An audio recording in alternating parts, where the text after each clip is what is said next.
আমি তো বহু ভিডিও ছেড়েছি হেয়ার প্যাচে, কিন্তু কালার করা কিন্তু খুবই কম জায়গায় ছিল, যে সেই জন্য আমি এখন একটা ভিডিও, কারণ আমাদের কমেন্টের মধ্যে বহু ক্লায়েন্ট আছে ফোন আমাদেরকে বলে যে দাদা হেয়ার প্যাচে কি কালার করা কি পসিবল হবে, সেই জন্যই আমরা এই ভিডিওটা নিয়ে আসলাম।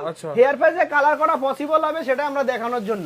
ওকে, দেখুন এই যে শ্যাম্পুটা হচ্ছে, এখন শ্যাম্পুটা হচ্ছে আপনারা বুঝতেই পাচ্ছেন, এই যে হেয়ার প্যাচের এখন হচ্ছে শ্যাম্পু।